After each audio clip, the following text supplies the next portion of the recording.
Tiene tiempo para hacerlo.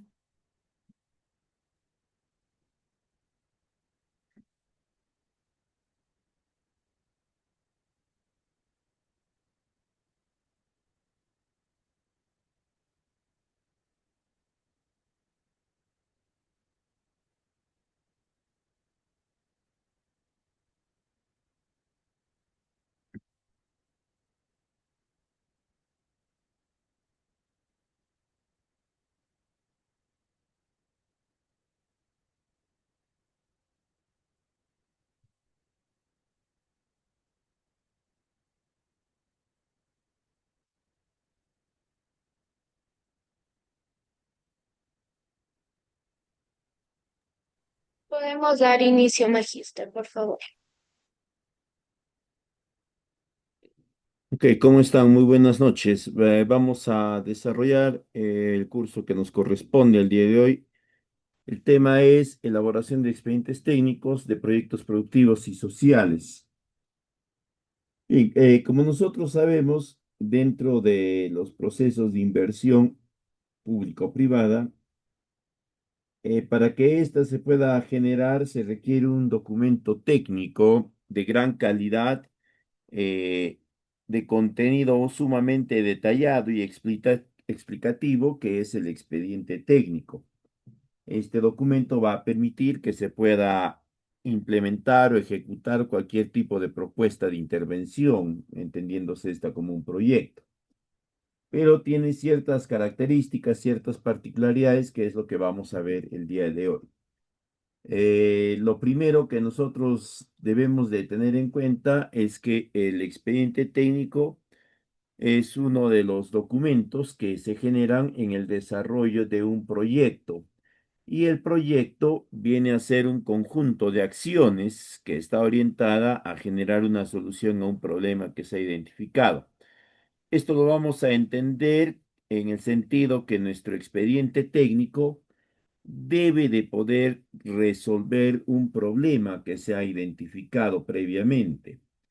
Además de ello, el proyecto, ¿no? Y esto mismo va a recoger el expediente técnico, va a estar definido por un periodo de tiempo, es decir, el proyecto tiene una duración definida, establecida con anterioridad, y lo mismo el expediente técnico. Y ambos, proyecto y expediente, van a ser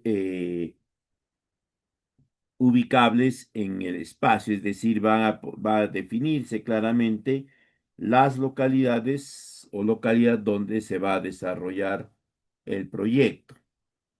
Un aspecto resaltante que comprende tanto al proyecto como al expediente técnico es que las acciones de este están secuenciadas. Eso significa, están secuenciadas y ordenadas. Eso significa que no solamente están consideradas cuáles deben de ser las acciones, sino sobre todo que hay un orden de las mismas, ¿no? Primero se ejecuta la acción uno, luego la acción 2 y así sucesivamente. Ahora, estos dos tipos de proyectos tienen características particulares entre sí, como también algunas características comunes. Dentro de sus características comunes, vamos a encontrar que ninguno de los dos está orientado a la generación, al desarrollo principalmente de infraestructura. Si bien es cierto, el dentro de la estructura del proyecto se puede considerar algo de desarrollo de infraestructura, pero esta muchas veces va a ser de habilitación, reparación, etcétera, ¿no? No va a comprender el grueso del presupuesto, como si lo harían los proyectos de infraestructura. Ambos proyectos o ambos tipos de proyectos tienen como características comunes, por ejemplo, que se orientan a un grupo de pobladores previamente definido, previamente calificados y ya definidos por ciertos criterios. En el caso de los proyectos productivos, se orientan a pequeños y medianos productores. Y en el caso de proyectos sociales, estos se orientan a lo que se llama una población vulnerable. Hay que destacar en este punto que los proyectos productivos no atienden poblaciones vulnerables. Una población vulnerable va a ser aquella sobre la cual inciden diferentes problemáticas en un mismo lapso de tiempo.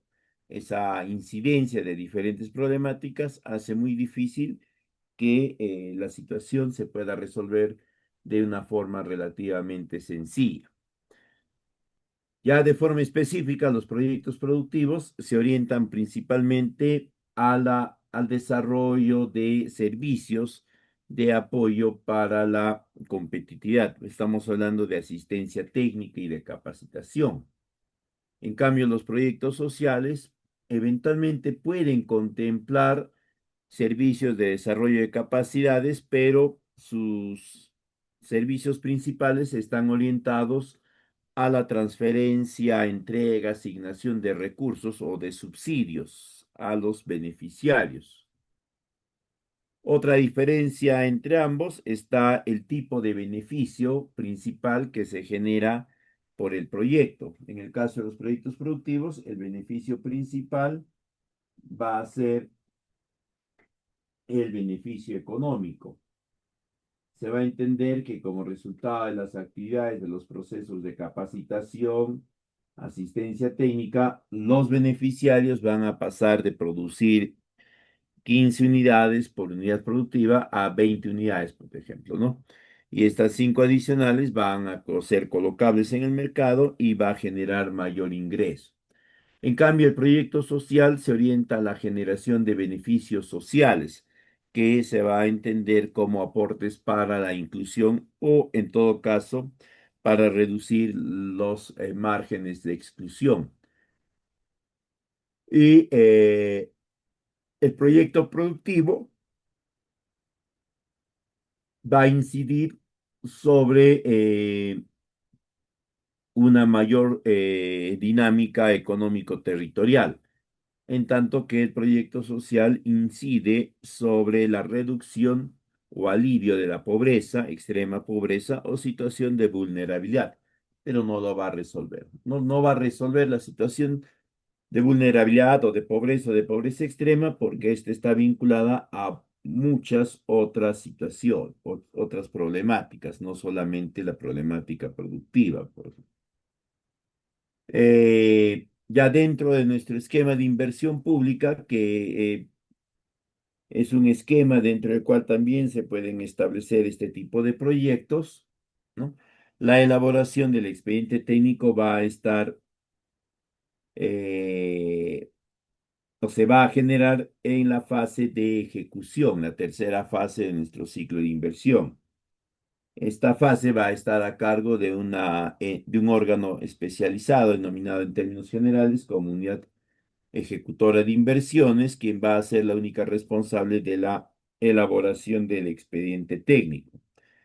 Dentro de la inversión privada, obviamente no se va a dar este ciclo de inversiones tal como está planteado en el sistema de inversión pública, pero igual el expediente técnico va a ser el instrumento que va a iniciar el proceso, la fase de ejecución. Como les mencionaba, en la inversión pública, la responsabilidad sobre la ejecución o la elaboración del proyecto recae sobre esta dependencia denominada Unidad Ejecutora de Inversiones. Esta tiene como principal responsabilidad generar todo el conjunto de condiciones que permita que se realice la ejecución del gasto para la materialización del proyecto.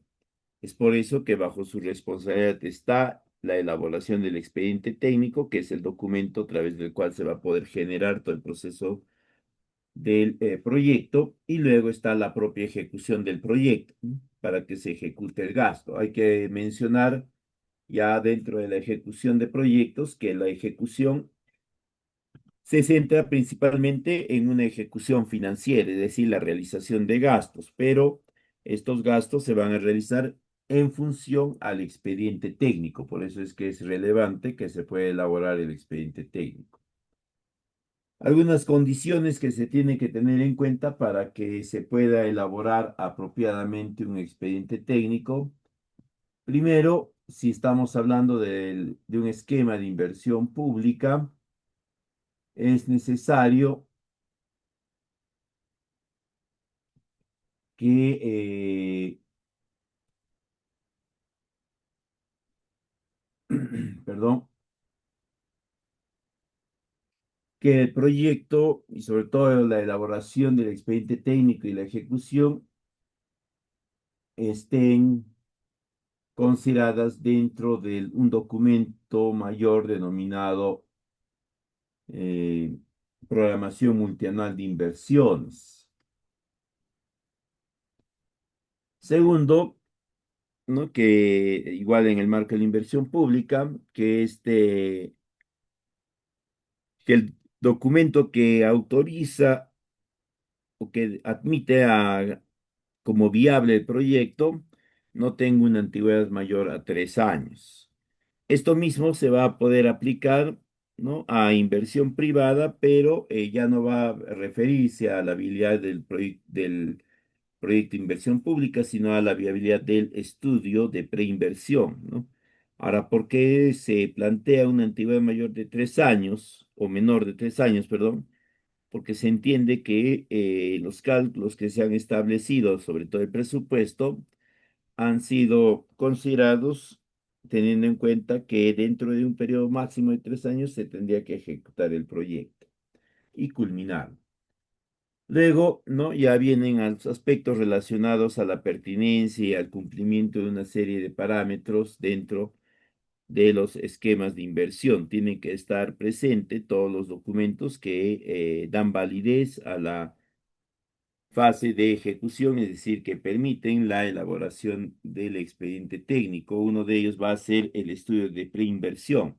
Este estudio de preinversión, tanto para la inversión pública como para la privada, va a ser determinante porque hay una serie de aspectos, una serie de lineamientos que se van a tomar de él y se van a extender o se van a detallar en forma más extendida, más ampliada en el expediente técnico.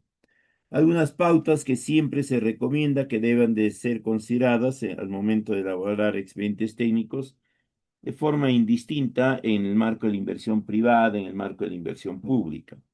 Lo primero es que el expediente técnico esté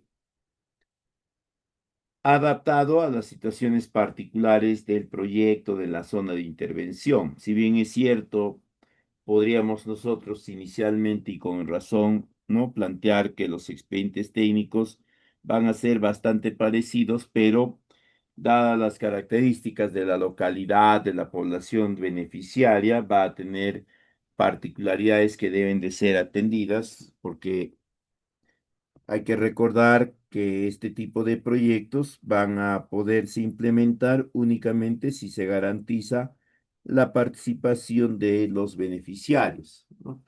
Si el beneficiario no participa en mis eventos de capacitación, de asistencia técnica, pues yo no podría decir que esos eventos han sido brindados, ¿no? Como digo, que he brindado el servicio de capacitación si los beneficiarios no han asistido. Simplemente si no han asistido, quiere decir que el servicio no se ha llevado adelante. Otra pauta es que los datos que se vayan a obtener para este tipo de proyectos deben de haber sido obtenidos a través de visitas in situ, ¿no? Donde se haya ido recogiendo información relevante que luego ha sido trasladada al esquema del expediente técnico. Y finalmente,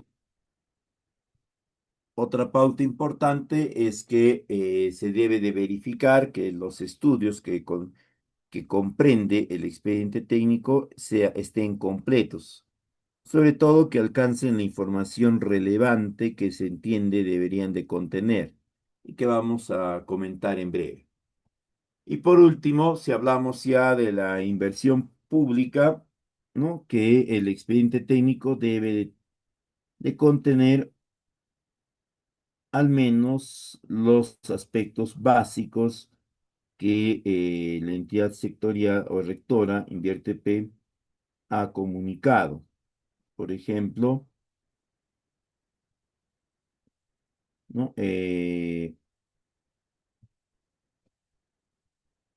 Bueno, Invierte P ha determinado 4 grupos de documentos que deben de conformar los expedientes técnicos.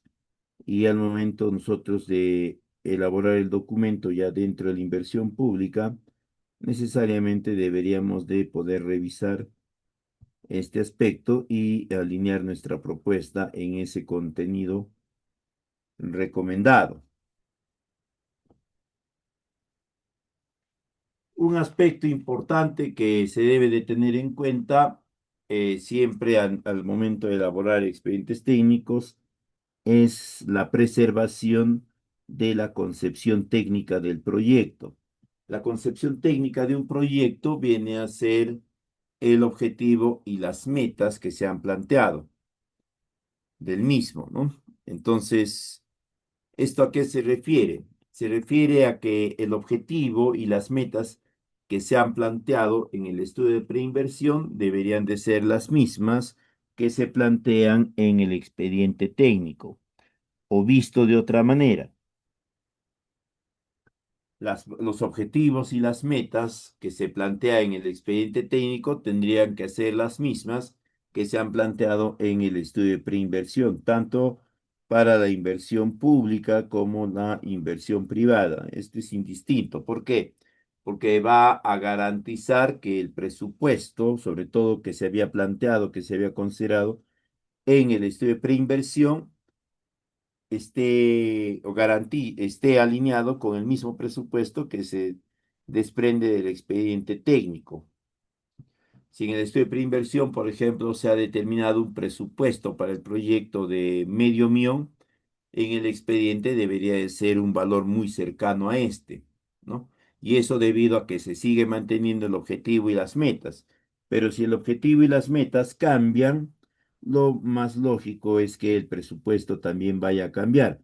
Ahora, ¿qué sucede si cambia el presupuesto en el expediente técnico? Pues simplemente que como en el estudio de preinversión se tenía otro presupuesto, el del expediente técnico no va a poderse alcanzar, ¿no? Este es el contenido básico que debe de tener un expediente técnico a recomendación de Invierte P. Ahora, ¿por qué es importante y cómo es que esto puede eh, ser aplicable también a la inversión privada?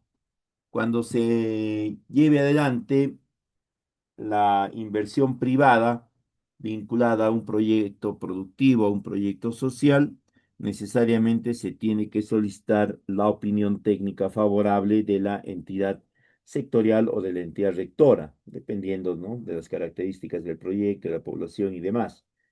Y para ello, ¿no? Estas entidades, que son ya de rango público, van a recomendar que hay un cierto alineamiento con el esquema de un expediente técnico que maneja el Estado para que puedan verificar que los contenidos aportan efectivamente al cierre de brechas, contribuyen al cierre de brechas y demás aspectos.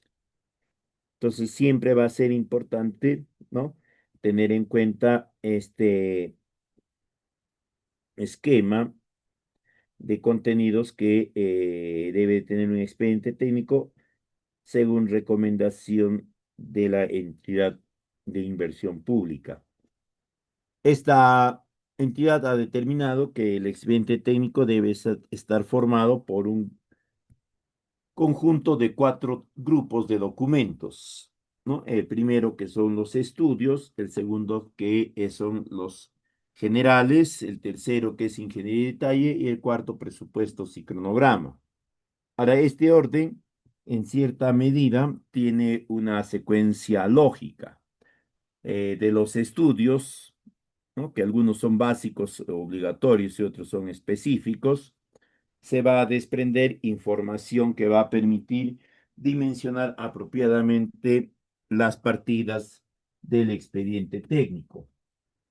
Entonces, por lo tanto, en cierta forma se entiende que deban de estar considerados al inicio de la estructura del expediente.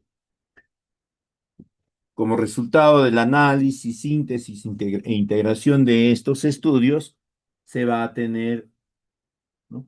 Ya el expediente propiamente dicho, que se inicia con este grupo de documentos generales, donde ya está la memoria descriptiva, el proyecto y otros más. Luego viene ingeniería de detalle, donde se detalla la ingeniería de cada una de las partidas. Y por último, presupuesto y cronograma, donde se indica cuáles son los costos y los periodos de tiempo individualizados por partida. En el primer grupo de documentos, denominado estudios, la entidad ha considerado que deben de estar algunos de estos documentos, ya la entidad sectorial rectora les va a indicar específicamente cuáles. Sin embargo, hay algunos que sí o sí son obligatorios, ¿no? Dentro de este grupo de documentos o estudios obligatorios, por ejemplo, tenemos el estudio de riesgo ante desastres, perdón.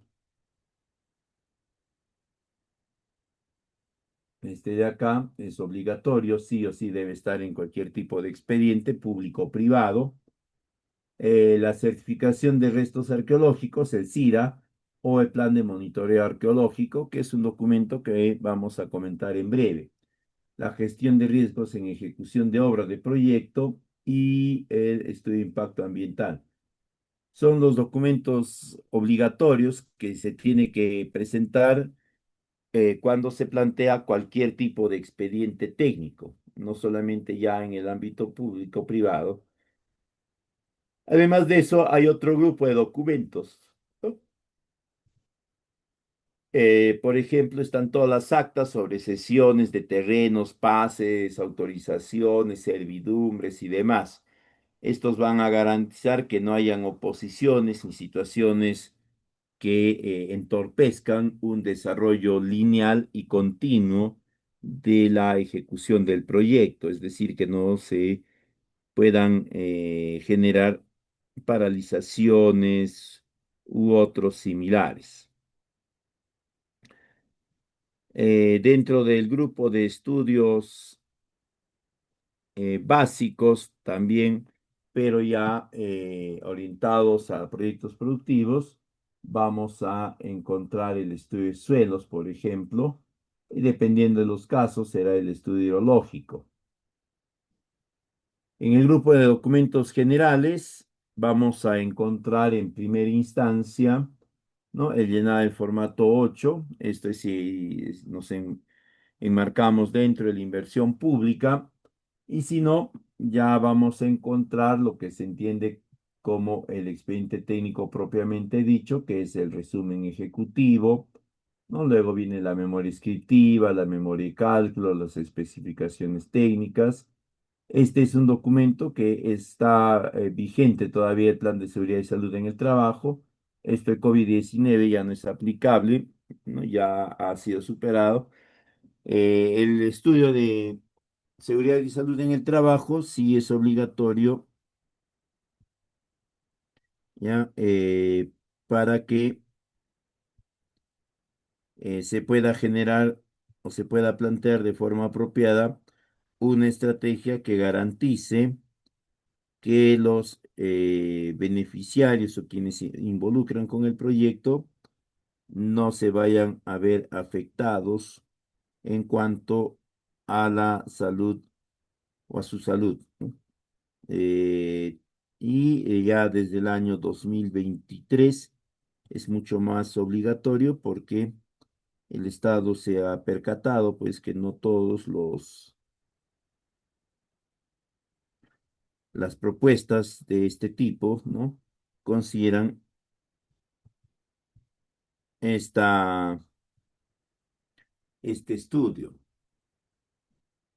Luego está el grupo de documentos denominado Ingeniería y Detalles. Como ya les expliqué, es en este punto donde se describen, ¿no?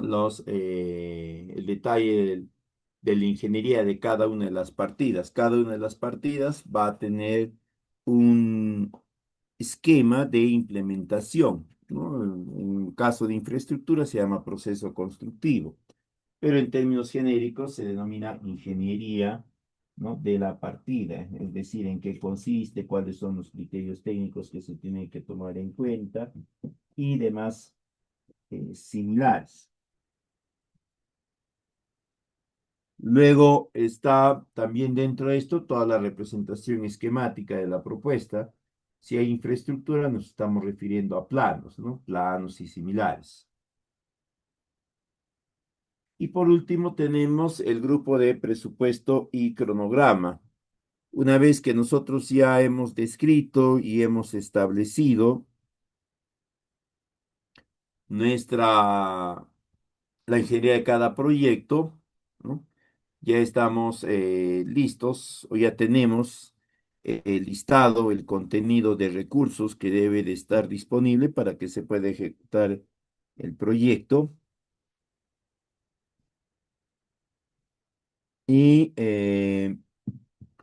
como ya tenemos el listado de recursos que se requieren, también se puede plantear un cronograma, es decir, se puede programar los periodos de tiempo que debe de comprender la ejecución de cada una de las partidas.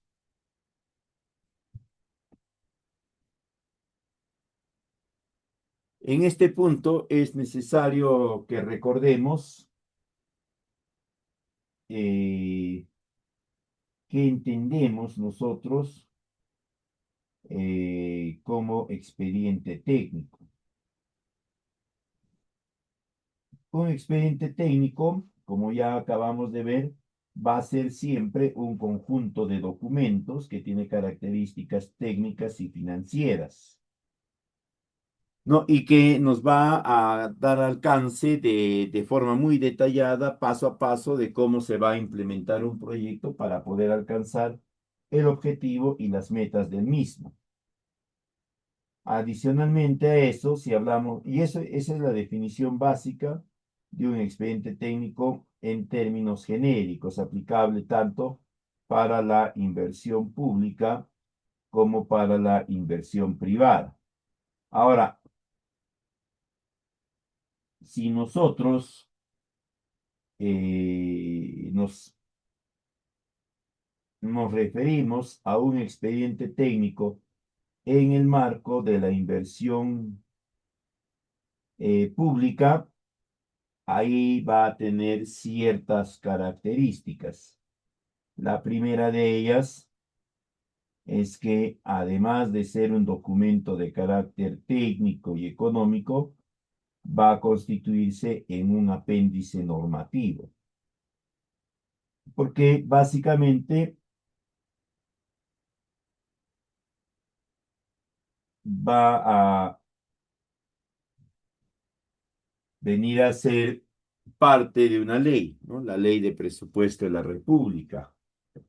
En esa ley, como saben ustedes, ¿no? Se va a indicar que hay un presupuesto que se ha considerado que debe de ser asignado para un proyecto, ¿no? X, y el detalle de cómo se va a gastar ese dinero del Estado está contenido en el expediente. Por lo tanto, al momento de la ejecución del gasto, nosotros tenemos que ejecutarlo de acuerdo a lo que el expediente técnico nos indica, ¿no? De forma muy minuciosa, siguiendo todos los pasos, procedimientos, etcétera, que está contenido en el expediente técnico. De no ser así, se tendría que hacer las especificaciones o las explicaciones de las razones de la modificación y demás. Entonces, habiendo hecho esa aclaración, vamos a ver ahora lo relacionado al contenido de un expediente técnico. Tenemos en primera instancia, ¿no? Las generalidades. Acá, si es un expediente técnico en el marco de la inversión pública, pues vamos a encontrar que debemos de consignar información sobre el sector, el pliego, unidad ejecutora, la función, etcétera. Esto de acuerdo a los lineamientos de Invierte P, ¿no? Además de eso, se tiene que indicar cuáles son los componentes del proyecto, cuáles son las metas, y de haber más de una fuente de financiamiento, es decir, si hay aporte de otros que no sea necesariamente sobre el Estado, también se tendrá que indicar esos aspectos.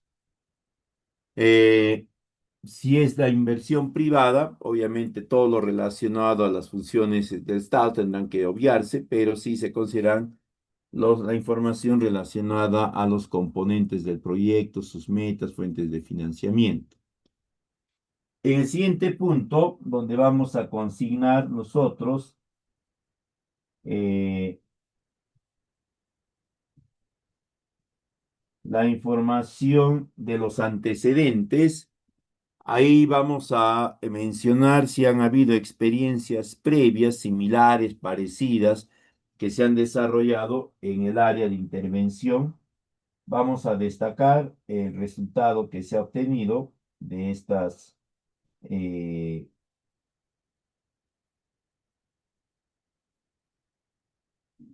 de estas experiencias previas. Además, también vamos a rescatar los avances o logros que se puedan haber generado. Y un aspecto importante es que se puede emplear esta parte si deseamos nosotros actualizar información que pueda haber variado desde la fase de preinversión a la fecha, ¿no? Esto sobre todo en la inversión pública, cuando se plantea un proyecto, se considera que hay un lapso recomendado para la ejecución o para la elaboración del expediente técnico y muchas veces este plazo es superado con bastante amplitud, ¿no? Se ha recomendado que se elabore el expediente técnico en el lapso de 5 meses y se termina generando el expediente técnico en un lapso, digamos, de 12 meses, de un año, 2 años, etcétera.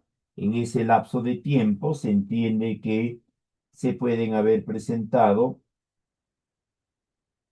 situaciones particulares que puedan haber modificado o que generen o que hayan generado una nueva situación que tenga que ser actualizada o mejor detallada a nivel ya del expediente técnico.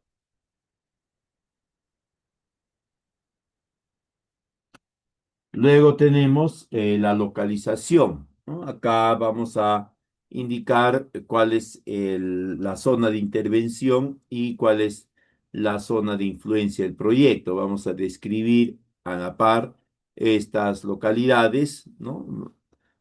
Destacando datos de población, de superficie del territorio, densidad poblacional, es decir, información demográfica. También podemos incorporar información económica, información social, información de los recursos naturales, ambiental y demás. La idea es que en este espacio nosotros podamos describir apropiadamente la situación actual de la localidad o localidades que se van a ver afectadas directa e indirectamente por el proyecto, de modo tal también que nosotros vayamos estableciendo lo que vendría a ser más adelante la línea de comparación, ¿no? O lo que se puede llamar como línea de base. De esa forma vamos a establecer un marco referencial de la situación del proyecto o de la localidad antes del proyecto.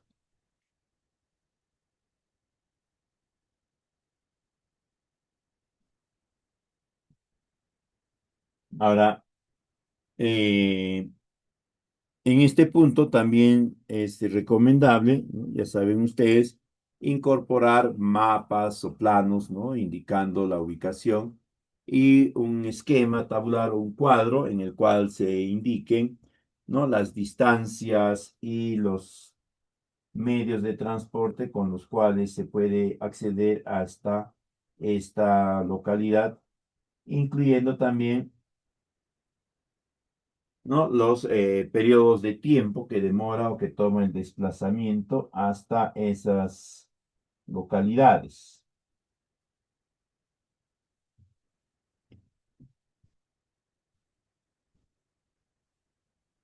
De ahí viene la descripción de los objetivos y fines. Esto tiene que estar alineado con los objetivos y fines que se habían planteado en el estudio de preinversión.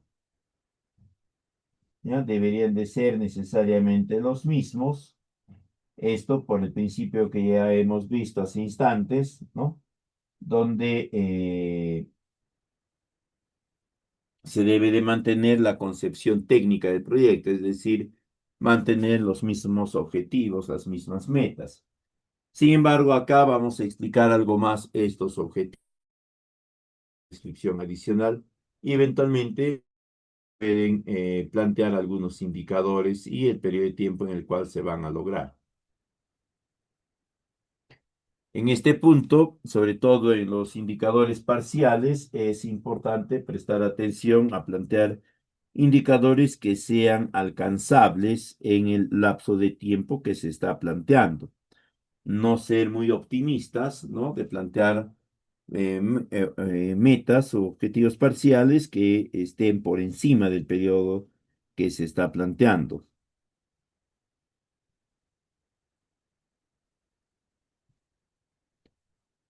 Eh, En el siguiente ítem de la problemática, acá igualmente se toma como base la problemática que se ha identificado en el estudio de preinversión, pero se va a prestar atención a describirla con mayor detalle. Hay que recordar siempre que el expediente técnico es un documento en el cual nosotros vamos a poder describir con mayor detalle todo lo relacionado al proyecto. Eh, Igualmente podemos actualizar acá alguna información que haya sido clarificada o que se haya podido profundizar de mejor forma ya entre el periodo del estudio de preinversión y la elaboración de este documento, el expediente técnico. En el ámbito de la inversión pública, la recomendación técnica acá es que se identifique, ¿no? O que se busque hacer concordar la problemática que se está identificando en el expediente técnico con problemática similar que ha sido identificada en otros instrumentos, como por ejemplo los planes de desarrollo concertado, los planes estratégicos, sectoriales, planes estratégicos de la misma entidad, etcétera. Esto con la finalidad de exhibir o de eh, dejar algo más claro, por decirlo de alguna forma, que la problemática que se está identificando no solamente responde al criterio propio de este proceso de intervención, sino también que ha sido previamente identificado en otros documentos, incluso aquellos que pudiesen eventualmente haber sido generados por otros funcionarios, otros profesionales. Eso siempre va a permitirnos darle mayor, digamos, imparcialidad a la problemática que hemos identificado, ¿no? Además de eso, va a permitir que las entidades que van a participar en la gestión del proyecto, ¿no? Alineen mucho más rápido el presente proyecto con otros lineamientos estratégicos que hayan sido planteados en momentos anteriores. De ahí tenemos la solución propuesta. Este, en este punto, nosotros debemos de plantear o de describir cuál es el objetivo que se está buscando alcanzar con la propuesta. Eventualmente acá también podemos nosotros describir de forma parcial, ¿no? Cuáles son los indicadores más resaltantes que se va a obtener con este proyecto y de ser necesario, ¿ya? Acá podemos actualizar algunos de estos. Antes que me olvide, ¿no? Habíamos dicho que la concepción técnica del proyecto se debe de mantener siempre, ¿no? Es decir, los objetivos y metas. La única justificación no válida, sino la justificación que nos permite de una manera más fácil poder variar el objetivo, las metas, es cuando, esto en inversión pública, es cuando la entidad rectora, es decir, Invierte P, al momento de generar la viabilidad, recomienda, ¿no? Que se amplíe el área de intervención, que se amplíe la cantidad de beneficiarios, que se incorpore algún otro esquema, etcétera, etcétera. Si esta te da esas indicaciones, esas recomendaciones, quiere decir que tú, al momento de generar el expediente técnico, tendrías que cumplirlas, ¿no? De ahí viene ya la descripción del proyecto. Esta es la fase más extensa del proyecto porque va a comprender la descripción detallada de cada una de las actividades, ¿no? Acá vamos a describir nosotros en qué consiste la capacitación, incluso vamos a describir qué temas se va a tocar en en cada una de las capacitaciones. Eventualmente también se va a tener que considerar eh, qué método de capacitación se va a emplear, si va a ser una charla, una, ¿cómo se llama? Un taller, un día de campo, una pasantía, etcétera, etcétera, ¿no? De la misma forma, se tiene que describir las características o los términos de referencia de quien va a estar encargado de esta capacitación, de este evento. En algunos casos también se va a indicar cuál va a ser el instrumento a través del cual se va a recoger la conformidad de los beneficiarios por el curso, la charla dictada.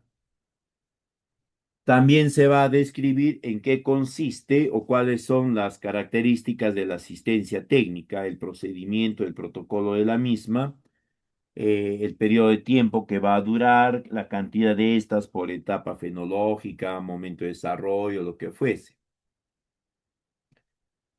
Si hay implementación de módulos demostrativos, en este punto también se describe las características de estos componentes, cuáles son sus dimensiones, cuál es la finalidad, qué cantidad de beneficiarios va a beneficiarse, valga la redundancia, de estos módulos, eh, qué tipo de actividades se van a realizar en los mismos y así sucesivamente. De existir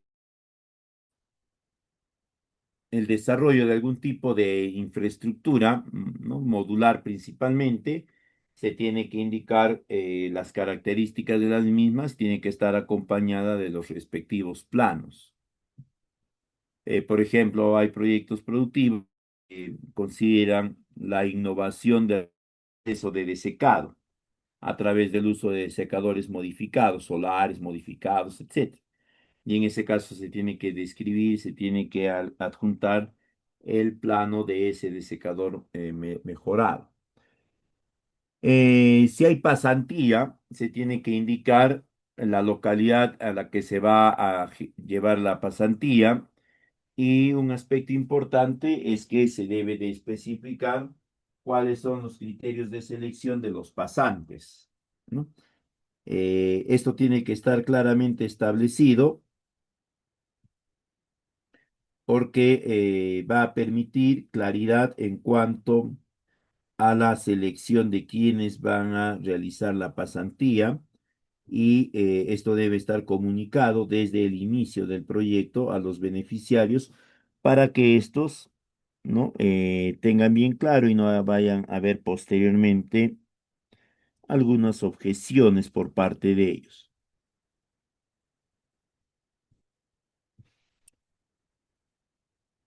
En este punto también se va a indicar el número de profesionales que se va a incorporar en el proyecto para el desarrollo de las actividades de asistencia técnica, por ejemplo. En el caso de proyectos sociales, acá se va a describir cuáles son las condiciones que debe de reunir el beneficiario para que pueda acceder, perdón, a a la asignación de recursos, entrega de bienes y demás, ¿no? Ahí se tiene que indicar cuáles son estos, bajo qué condiciones, en qué periodo de tiempos, etcétera. Tiene que estar, como les mencionaba anteriormente, totalmente claro para evitar que puedan haber posteriormente algunos reclamos, algunas objeciones.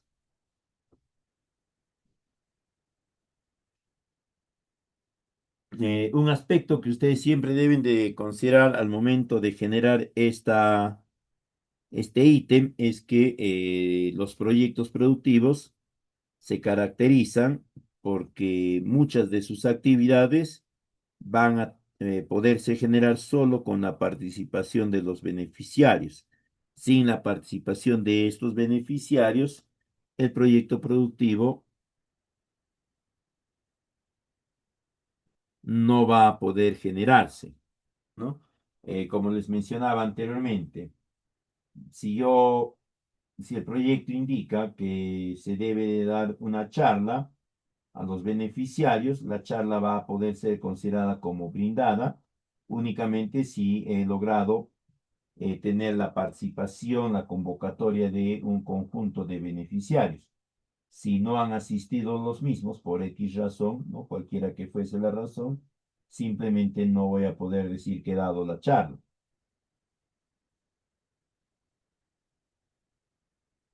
Entonces, siempre hay que tener en cuenta este aspecto al momento de generar este tipo de intervención, ¿no? Y luego viene la descripción ya del producto innovado. Acá es una especie de resumen donde nosotros ya alcanzamos un consolidado, digamos, de,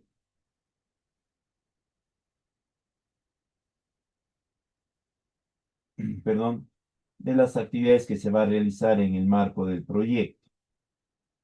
Eh, Hay que ser bastante cuidadosos en este punto porque debe de comprender la misma cantidad, ¿no? De eventos, de asistencia técnica, etcétera, que se ha planteado en los ítems precedentes. Muchas veces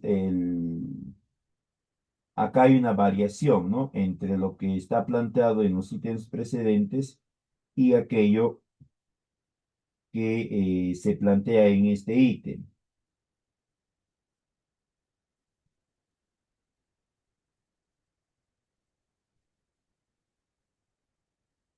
Se entiende en términos genéricos que eso no debería de darse.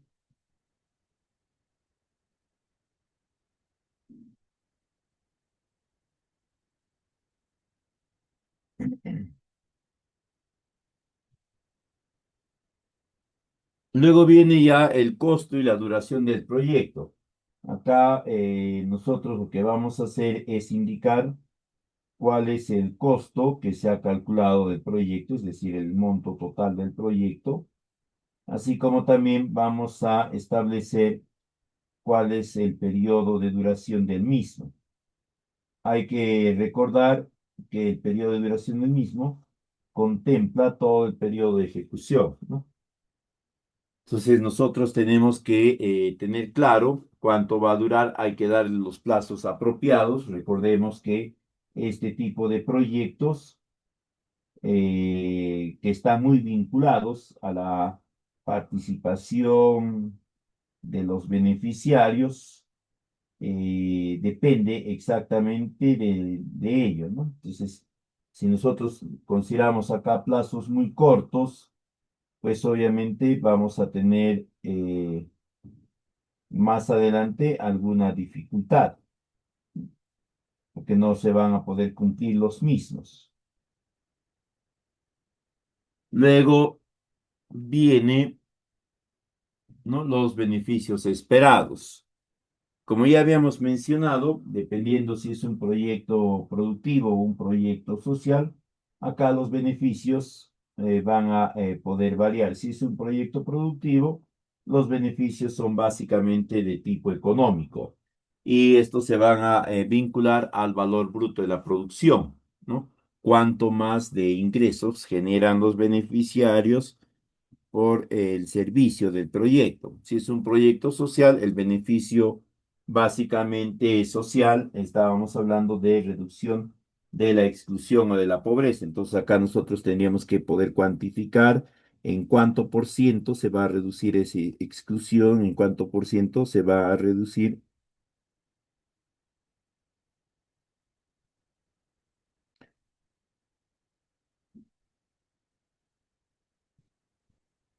esa pobreza a partir de la ejecución exitosa del proyecto. Luego viene el estudio de impacto ambiental. Este es un estudio bastante importante. Ya habíamos mencionado anteriormente que el Estado considera que este estudio es obligatorio para todo tipo de proyectos.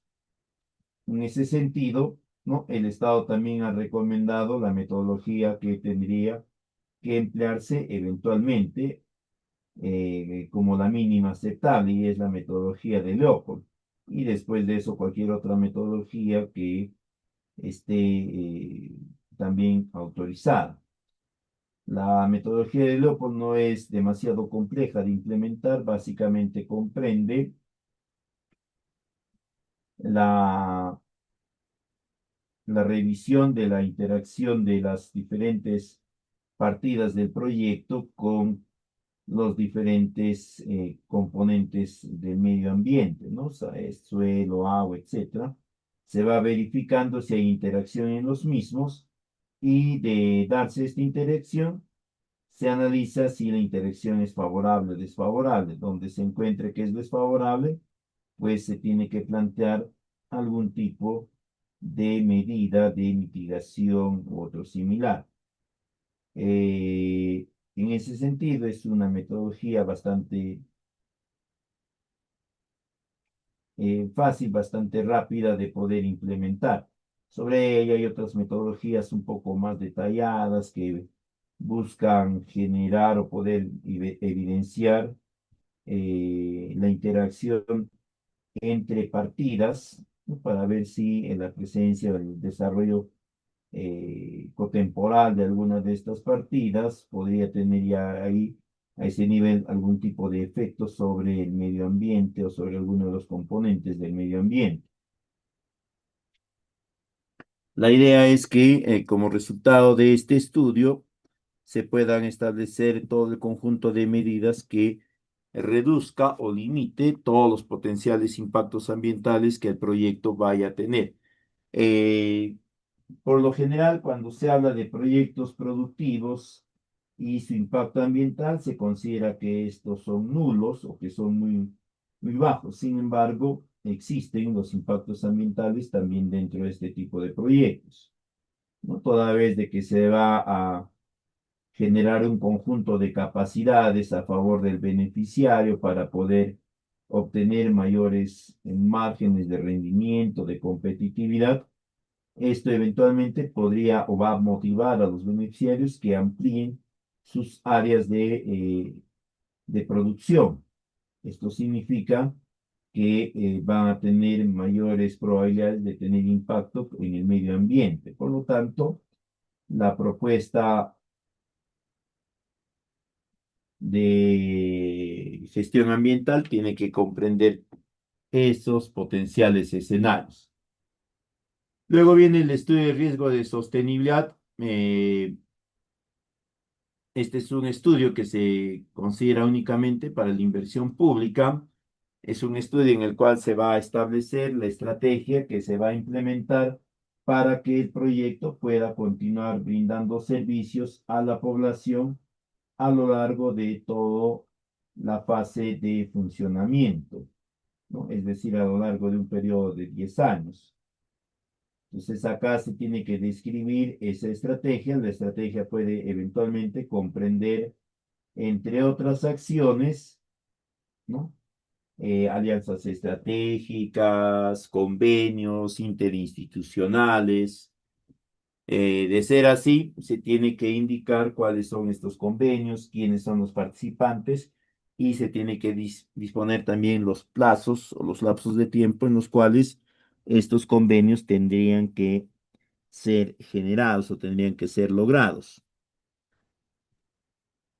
Adicionalmente a ello, también se indica o se recomienda que se deban de establecer algunos indicadores, ¿no? Que van a ser monitoreados en la fase de funcionamiento. ¿Ya? Estos indicadores van a poder ser planteados para 3 periodos de evaluación. Uno al año primero del funcionamiento, otros indicadores al intermedio, es decir, al año 5 de funcionamiento, y el cuarto grupo, el tercer grupo, serían indicadores que van a ser verificados en el último año de funcionamiento. Acá está por demás recomendar que estos tendrían que ser bastante mesurados, bastante, o tendría que considerarse que sean realmente alcanzables, ¿no? Porque en función a ello van a verificar si el proyecto funciona conforme se había planteado o no.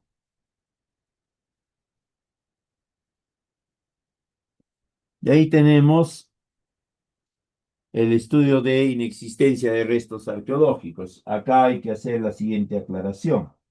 Una cosa es el CIRA, el certificado de inexistencia de restos arqueológicos, que es un documento que se va a generar ex ante la ejecución del proyecto, es decir, hasta el momento previo a la ejecución del proyecto, en ese sector no se ha verificado la existencia de algún tipo de patrimonio cultural de la nación. Ya en la ejecución del proyecto podría eventualmente descubrirse, redescubrirse, encontrarse, como quieran llamarlo, algún tipo de evidencia de patrimonio cultural, ¿no? En el proceso de excavación, de habilitación de predios, lo que fuese, pues. Entonces, la idea es que en este estudio, ¿no? Se vaya a plantear un esquema a través del cual se va a realizar un conjunto de visitas para que se verifique si se ha descubierto o redescubierto algún tipo de patrimonio cultural o no durante la ejecución del proyecto. Es un estudio bastante básico, ya que lo elabora un especialista a través de un conjunto de procedimientos ya que ellos manejan. Luego tenemos esto para la inversión pública principalmente, ¿no? El monitoreo de evaluación, donde se van a dar estas metas que habíamos comentado anteriormente, que pueden ser indicadores de impacto, de efecto, de producto. En el caso de proyectos productivos, por lo general lo que se plantean son indicadores de producto, ¿no? Incremento de intensidad de tierras agrícolas. También se pueden plantear indicadores de impacto, el incremento de ingreso de los productores. Son aquellos que eventualmente se invocan de manera más recurrente. De ahí viene la ingeniería de presupuesto. En esta fase, ¿no? Ya vamos a indicar la especificación técnica de cada una de las partidas y también vamos a consignar los respectivos presupuestos, ¿no? Vamos a describir ahí cómo se puede ver, ¿no? En qué consiste cada una de las partidas, cómo se va a implementar. Mientras que en la parte de la descripción indicábamos en qué consiste, acá se detalla cómo se implementa, ¿no? Por ejemplo, los módulos demostrativos, cómo se implementan. Se prepara el terreno, luego se siembra, después se cultiva, etcétera, y se va indicando también los recursos que se van a requerir para este fin. Se tiene que hacer esto de cada una de las partidas que comprende el proyecto. Obviamente, si hay partidas similares, ¿no? Se puede eh,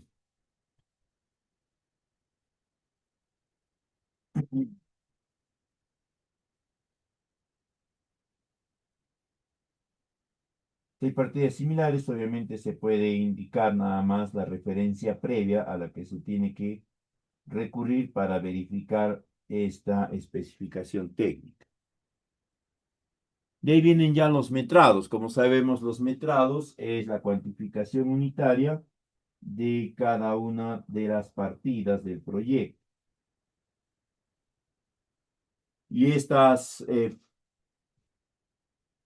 partidas del proyecto, o perdón, estas unidades del proyecto, estos metrados van a estar relacionados con los costos unitarios de cada una de las partidas. Entonces, por ejemplo, si tenemos una partida de eventos de capacitación o capacitación en elaboración de abonos orgánicos, ¿no? El metrado de la misma corresponderá a la cantidad de cursos de capacitación o eventos de capacitación. Si hay 10 eventos, el metrado será 10. Cada uno de los eventos, eso es una unidad de metrado y esa unidad de metrado se genera a través de los costos unitarios. ¿Qué recursos, qué cantidad de recursos se requiere para un evento de capacitación? ¿No? O, ¿qué cantidad de especialistas? Un especialista, dos especialistas, qué otros recursos, equipos, proyectores, material de escritorio, algunos refrigerios, el costo del traslado, etcétera, etcétera, ¿no? O sea, acá tiene que estar bien detallado todos los recursos que se requiere para generar cada uno de los metrados de cada una de las partidas, que luego se va a poder subtotalizar a partir del metrado del cada uno. Luego tenemos el presupuesto analítico de metas. Esta es una forma de presentación del presupuesto en función a las partidas principales y también en función a los costos o a los precios de cada uno de los bienes. De ahí ya viene el segmento de los cronogramas de ejecución. Acá es importante que se puedan establecer la programación de actividades, ¿no? Utilizando una serie de diagramas. La idea es que el diagrama aporte la información más relevante y que estamos seguros que va a ser requerida. Podemos utilizar los diagramas tipo Gantt o los diagramas tipo PER, ya depende de nosotros. Hay que tener en cuenta que cada uno de ellos tiene sus ventajas y desventajas, aportan más o menos información, son más fáciles de comprender y de desarrollar que otros, ¿no?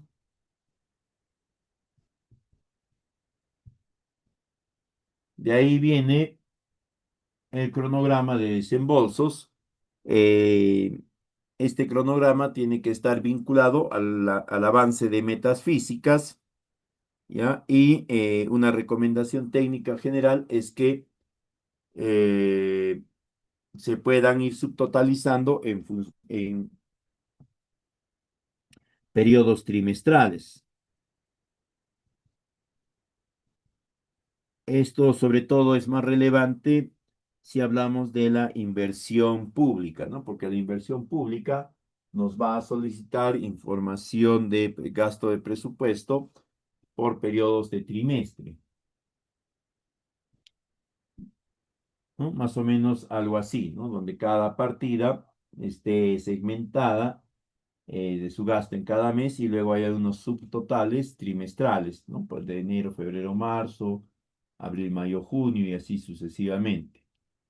De estos dos se van a desprender los cronogramas de requerimiento de materiales, de personal y de maquinaria de equipos. Tienen que guardar concordancia estos tres últimos con el cronograma de metas físicas y de desembolsos. Eso va a ser fundamental para la coherencia y sobre todo para la ejecución del gasto.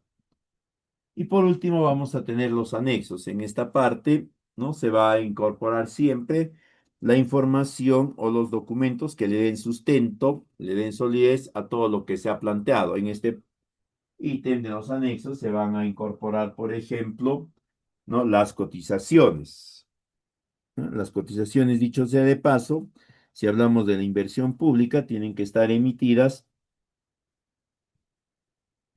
a favor de la entidad que va a gestionar o que va a financiar el proyecto y tienen que tener una validez al menos entre 4 y 6 meses.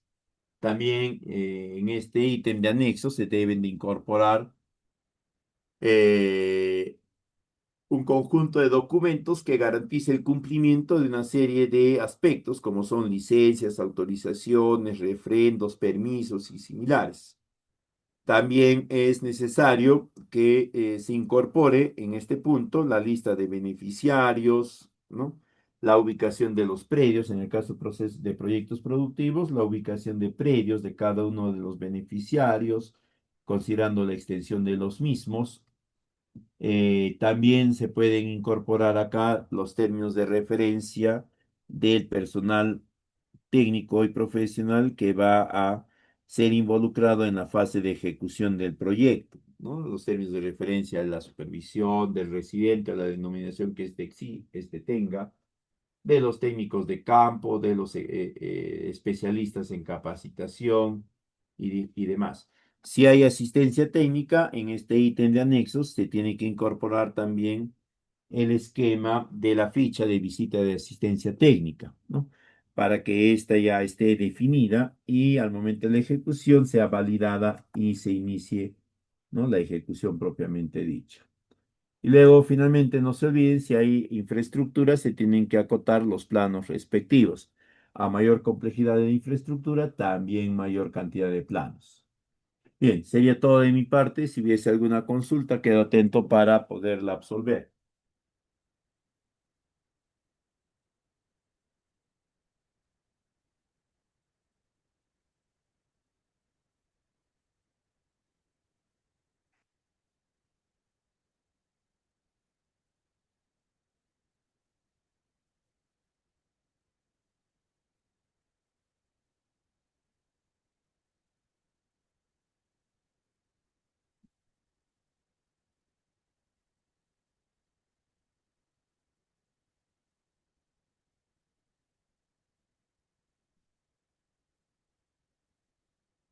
Bien, si no hay consultas, muchísimas gracias por la atención prestada. Nos encontraríamos en una nueva oportunidad. Muy buenas noches con todos. Permiso.